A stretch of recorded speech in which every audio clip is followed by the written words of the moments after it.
తెలంగాణ పోలీసులు మియాపూర్లో betting యాప్లని promote చేస్తున్న actors heroines మీద కేసు పెట్టాడు. చాలా మంచిది.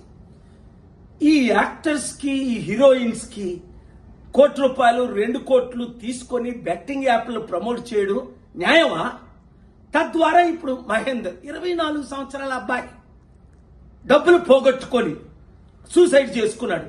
వాళ్ళ మీద మీరు కేసు పెట్టి వాళ్ళ కుటుంబానికి మీరు 100 కోట్లు ఇచ్చినా తిరిగి ఆ అబ్బాయిని తేగలరా?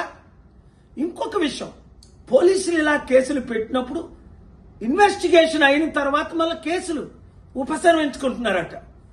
దానికి ఉదాహరణ మన అల్లు అర్జున్ జైల్లో పెట్టారు, 100 కోట్లు అందేయట, మళ్ళీ కేసు లేకుండా నీళ్ళు గాల్చేశారట. అలా కాకుండా నేను ఇచ్చే 2 సలహాలు. ఒకటి, మీరు హీరోయిన్స్ కనీసం మాదిరిగానే ఉండాలి కదా. మీరు 100 కోట్లు సంపాదించుకుంటున్నారు, మీరు సొంతంగా చారిటీలు చేయండి, లేదంటే నోరు మూసుకొని ఊరుకోండి.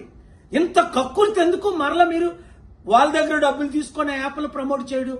అలాగే కుర్రోలు, అమ్మాయిలు, అబ్బాయిలు ఇలాంటి పనికిమాల పనులు చేయకండి. ఏదో గెలుస్తామని సూసైడ్ చేసుకోకండి. మంచి రోజులు వస్తున్నాయి, కష్టపడండి, ఓపిక పడండి.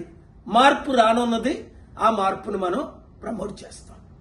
ఈ వీడియో ప్రతి ఒక్కరికి అందేటట్టు షేర్ చేయండి.